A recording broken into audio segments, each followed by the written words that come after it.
Hello YouTube. Welcome back to Operation Laythe. Here we are with booster number 3 for the Laythe mission, making our approach to the Laythe mission assembly, which is now designated Laythe Plane Mark 1 by the game, since that's the manned capsule that plugged itself into the station, into the vehicle in the last mission. And we are trying to get our rendezvous set up. So here we go. We're just gonna let's just go ahead and do this. Equalize it.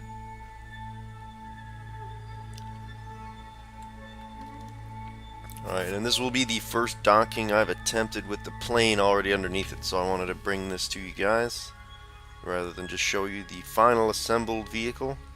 But I will go ahead and do a quick cut here, so we'll cut right to the docking. See you guys in a minute. Alright, here we are on station. You see I actually turned the landing and navigation lights from the Laythe plane on, and we're close enough that our booster is being illuminated by them. That's actually kind of a cool shot, I think, against the dark of the planet. And fortunately, as the break from tradition, a standard operating procedure, we're actually going to dock on the light side of Kerbal for once. So hopefully this will be slightly easier for being able to see. I was afraid I was going to have to dock again in the dark, just based on the running lights from the plane. But we have been somewhat fortunate for once.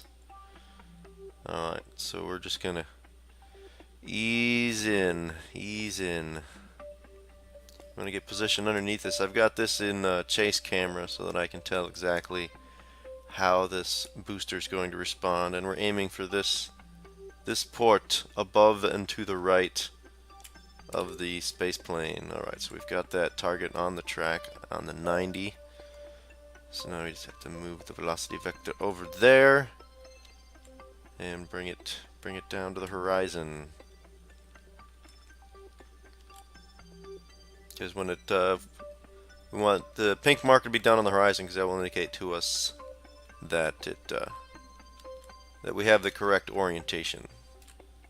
And then we'll just have to rotate around the axis of the booster to line up with those 4 ports. So I'm trying to get a little bit of that in now and at least get partially aligned. Alright, so let's push this into position. We're getting pretty close.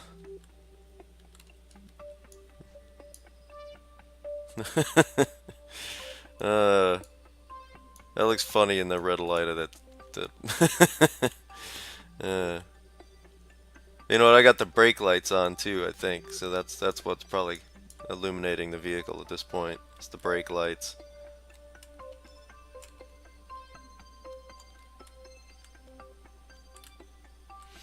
Alright, let's get oriented to where we want.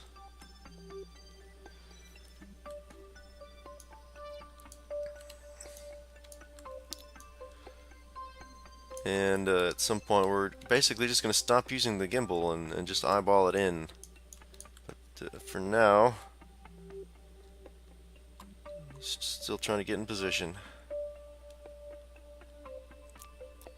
Whew. No pressure, no pressure, just, you know, don't hit Bob or damage the spacecraft or any of that fun stuff. We should have plenty of room to dock this up in here. Ooh, now it's really in the brake lights. I like it. I like it. I don't like how long it's taking. Come on. I don't dare go too fast. But I don't want to sit here forever trying to make up stuff to talk about. So a little bit of judicious use of the fast forward can take care of those problems for us. There hasn't been a whole lot super exciting going on in the science news lately for me to talk about as a time filler. I guess there was an announcement from, I forget who it was exactly, that they found a brown dwarf just 4 light years from the sun, which is the closest, I believe the closest of any of those objects they found. Is significantly closer than the nearest star. So the sun almost had a little brother neighbor that was really close by. But of course, a brown dwarf is a star that didn't quite become a star. Um, what else? What else? New the planet was discovered. I don't know if it was a new planet that was discovered, but they were able to measure the rotation of the planet. It's a very large gas giant, even bigger than Jupiter, and they discovered that its rotation was extreme. I mean, even faster than that of Jupiter. So the rule of thumb that was discovered or determined in our solar system seems to hold true across others as well, and that's that the larger the planet, the faster the rotation speed. It seems to be fairly consistent. Okay. How's our alignment? Whoa, back it up, back it up, back it up. Ah! We're off side to side. Left. No, don't dock, don't dock. Don't you dare. Don't you dare plug into the wrong port. Ooh, okay. That was close. Damn, that was just starting to look like it was going to be nice and clean. Alright, so we need to kick left a little bit here. So close to getting that on the first pass. There we go. That's better. Ha! That'll get your attention. Alright, let's turn off some of these lights that we don't need. And make sure we got our good connections. Okay, so we got 1, 2. Come on, tell me we got 3. Alright, we got 3. I can work with that. Alright. 3 down. 1 more to go. Oh, we gotta get through that all over again. But I don't think I'll show it again. I'll just bring you back to the assembled vehicle in a few minutes. Alright, and we're back. Making our approach to the docking ports once again with booster number 4. We're a little bit drifting to the right.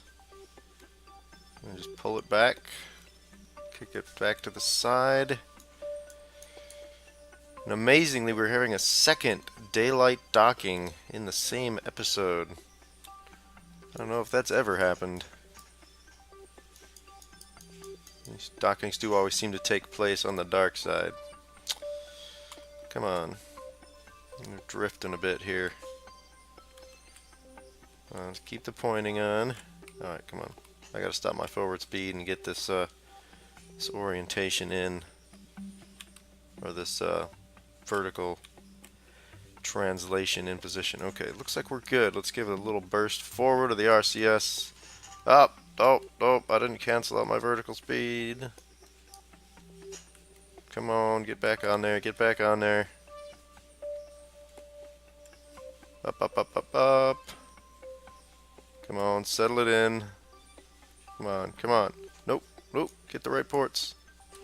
Back it up. You're giving me the wrong ports. Come on. I got the vertical in, but I lost the horizontal. Man, this is being troublesome. Oh, I hit the wrong ports. Well, okay. At least we know our orientation is on. So let me... I'll go back to control from here. I'll undock these.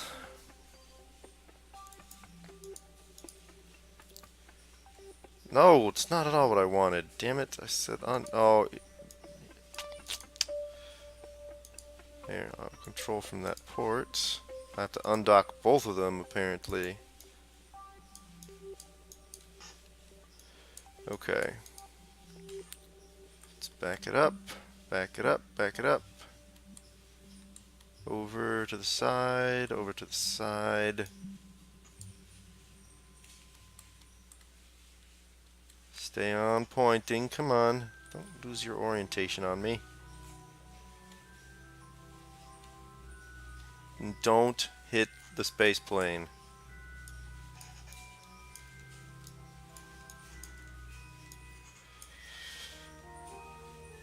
Alright, come on.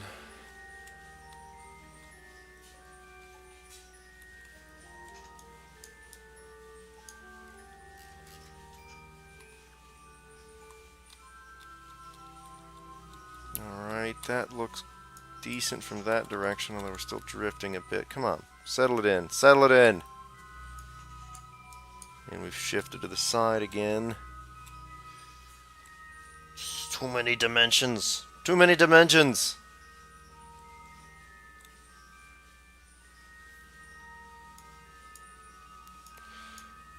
Okay. Just gotta keep switching back and forth between the relative vertical and the relative horizontal here. Come on, come back, come back, come back, come back. Give me what I want. There it goes. Come on, come on. Yes. Alright, so that was above and to the left. So that's this one. Let's just check our docking. Looks like that one. Ooh, that actually did dock. Okay, that one didn't get it. Did we at least get 3? There's 2. There's 3. Alright. Very cool. So there's our vehicle. And all we gotta do is stock it up. And we're good to go. You know what? These things are so close to being full, it's maybe even not worth a refueling operation.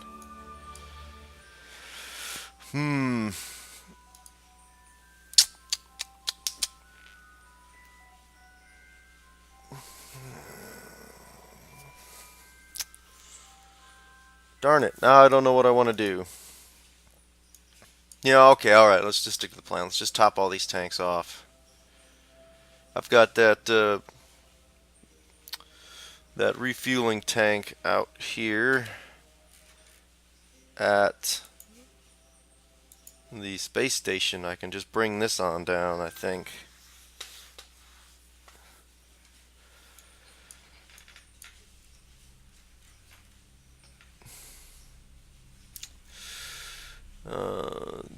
The only problem here is that once I separate this, I cannot bring it back to the space station. So, oh, you know what? Do I have a docking port? No, I think this docking port's on the other side.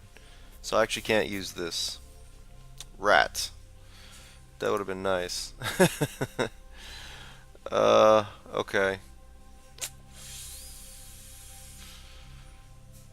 Alright, let's go back to the Laythe vehicle, see how much fuel I need. I'll just build a quick vehicle up, bring it out, dock it up, and we'll be fueled and ready to go. So maybe I'll do this refueling mission live or something. Although it does take a while to rendezvous and dock. I'll build the vehicle live, and then dock it, fuel it, and we'll be ready to go. Alright, so we've got 200 fuel there. We need about 400 there, so that's up to 6. Call that up to 7 or so, 100. Alright, so we need like 800 or 900 fuel. One of these orange tanks is several thousand, so really we don't even need a full orange tank worth of fuel. Okay.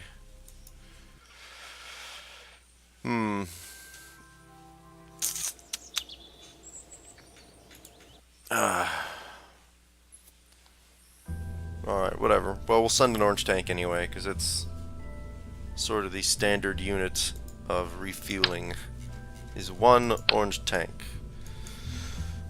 So we'll give him an orange tank, we'll throw a control on here, the big one, I said the big one. An RCS tank, might as well be the big one, wherever it is. top off the RCS fuel while we're out there.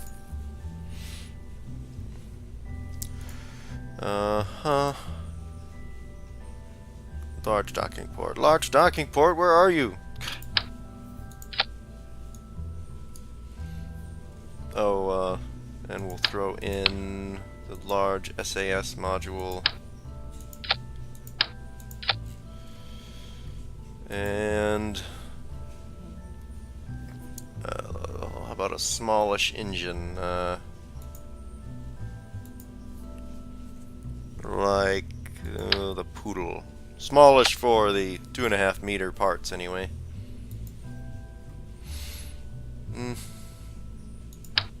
Oh, before I throw a decoupler on there, let's get our control arrangement figured out for this. Don't need that. Okay, so that's our center of gravity. So what I'm gonna do... Let's see, I'll throw some of these, you know, clusters like that.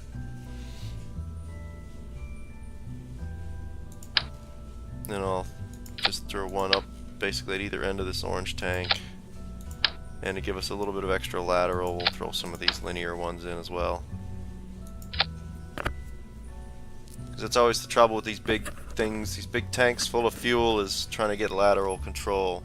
You saw me struggling with that that big jerk I was just trying to dock a second ago. Alright, and now we'll build a standard looking kind of launch vehicle underneath it. Well, it's become standard anyway. Let's see if this subassembly will pull out nicely. Sort of. Just throw the adapter on there and we can use this vehicle we've already built before. Yay! Because I'll tell you, there's nothing more annoying and repetitive than building a launch vehicle for like the 50th time. That's almost identical to what you've already done.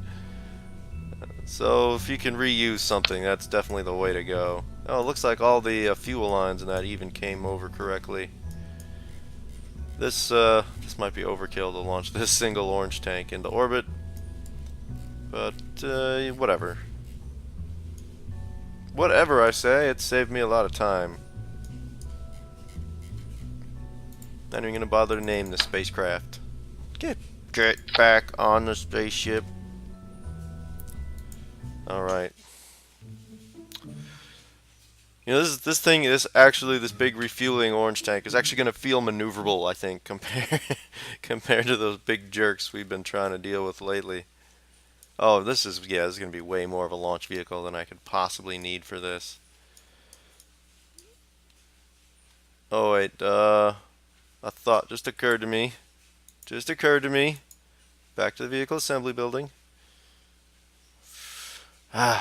Whenever you throw something together quick, it's really easy to forget one somewhat important detail, which is that this is a probe, and I really don't want it to run out of electrical power and become useless. So, just throw a couple of these generators on there. That should keep it powered for us, no problem. Alright. Now, back to the launch pad. That would have been unfortunate, to get it up into space, only to have it shut down on us before we can refuel.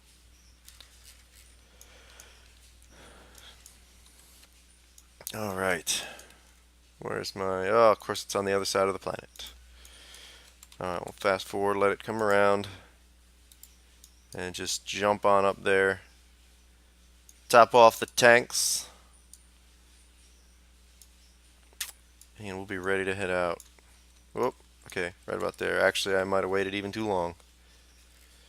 We'll see. We should be able to take a pretty aggressive launch profile with this.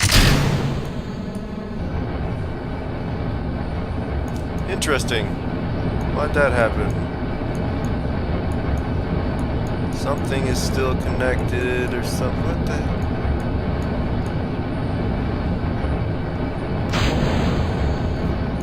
What's still connected? What the hell?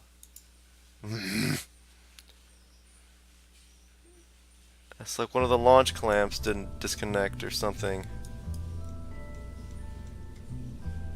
I don't think we need all these launch clamps anyway.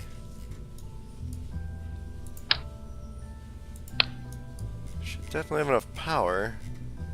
And it didn't look like it was struggling with thrust. The launch gantry things are in the right stage. I don't know what the hell was going on there. Didn't make any sense. Ooh, now that's looking a little bit wobbly in the, well, whatever. Whatever I say, we're going for it anyway. Come on, get the stupid vehicle around where it's in position to launch to. No, I didn't want to switch to it. Shoot. Yes, I know how to play this game. I'm good at this game. Good lord, come on. Stay focused. At least the issue seems to have been addressed where you switch to a vehicle and it's invisible. So that seems to have been resolved in that asteroid redirect mod update that they did, which is nice. That was annoying. Transfer to a vehicle and it's not there. Most disconcerting. Alright, are you going to let go of the launch platform this time? We'll see. 3, 2, 1, blast off. What the hell is going on here? That seems to be a glitch. That seems to be a glitch. There's no reason that should be happening. Alright, let me just do some testing and come back and see if I can't figure out what's going on here.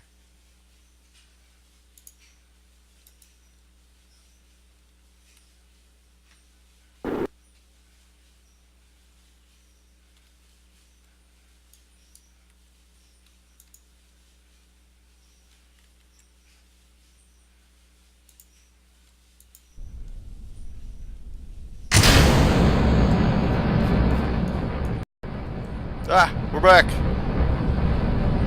What did I do? I did nothing. I just went off camera, lit up the engines, and it worked just fine. And of course now our vehicle is in entirely the wrong position to attempt a rendezvous with it. So I'll actually launch out above it and come back. Let it come in underneath me. Oh, and I forgot to turn the SAS on. Oh man, this launch is all wrong. And that first bank of liquid engine's going to run out way before the solid boosters do, because I was burning too aggressively. So this was not supposed to be the launch. This was just supposed to be a test.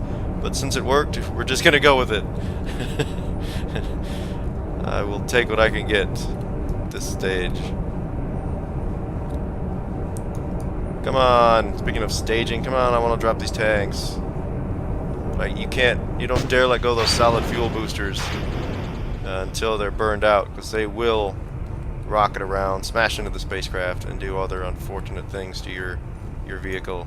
Oop, wow, I do need full throttle back. I was wondering why my speed was going down. It's because your thrust is low, moron.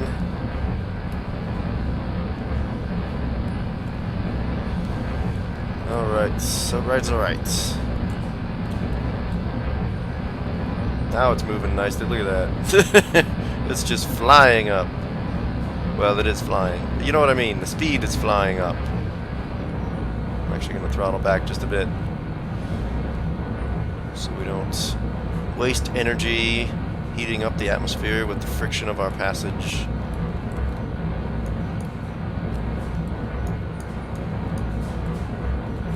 Oh, about to drop a stage. Stop maneuvering. Stop maneuvering.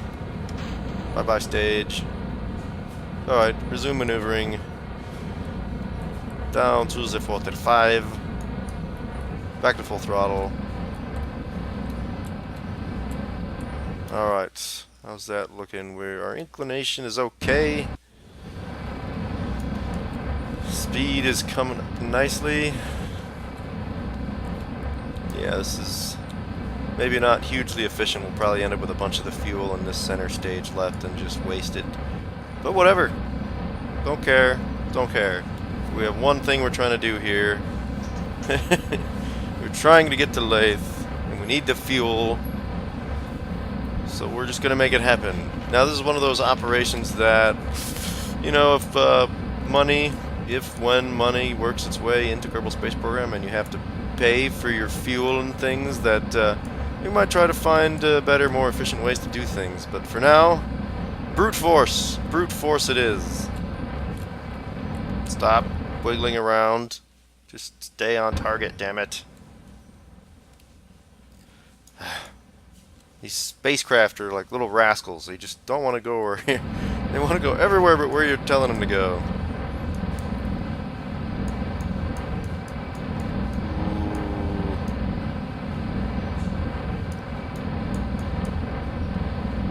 Alright.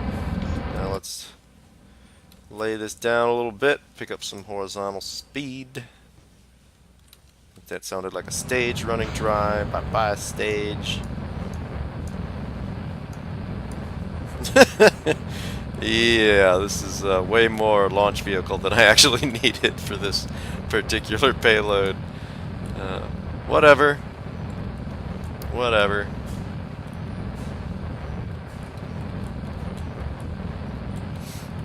It'll work. And it is a lot easier and faster than building a fresh launch vehicle.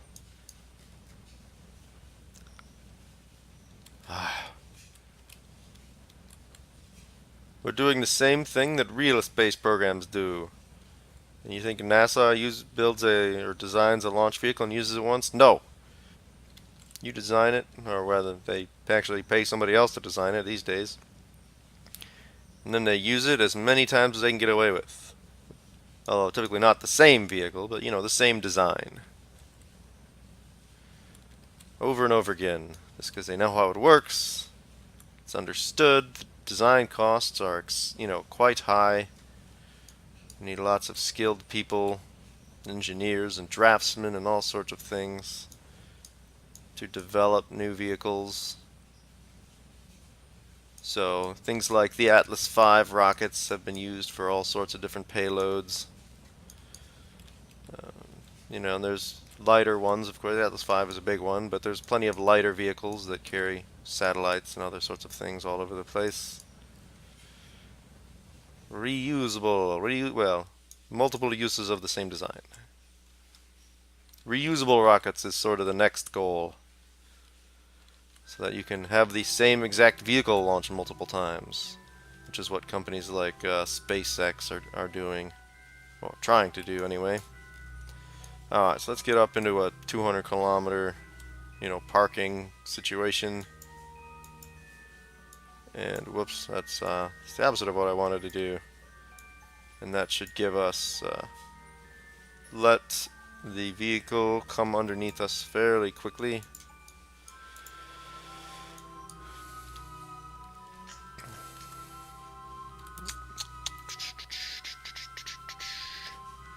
Okay, maybe this isn't quite as overkill as I was thinking it was.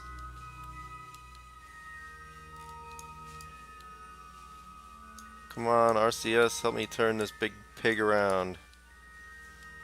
Alright, I got it going. See, by turning the SAS off, you can just start it moving and it will just continue to rotate around.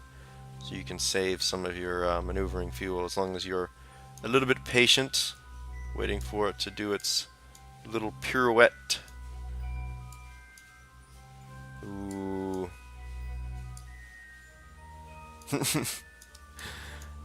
Come on. Pirouette faster.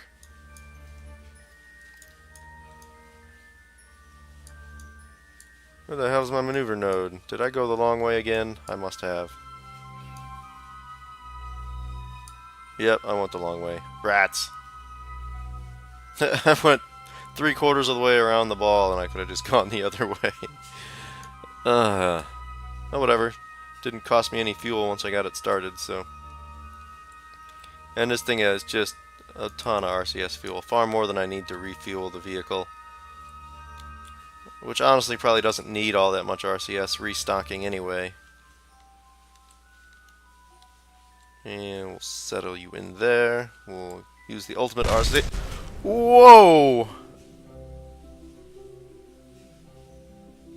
Whoa! No, the Kraken! The Kraken is back. Okay. Well, this is useless to me. Rats. Okay. You know what? I'm just gonna go ahead and do this refueling off camera, as the fast forward destroying your vehicle Kraken seems to have returned, and the only way I found to make this go away is to shut down Kerbal Space Program, bring it back, and usually then it does not happen for a while again. So I'll go ahead and do this refueling off camera and come back in the next episode ready to head to Laythe. So anyways, thanks you guys for watching. I am here. I am Southern Wolverine, and I am here in orbit with a whole bunch of space junk, wishing all of you a good day.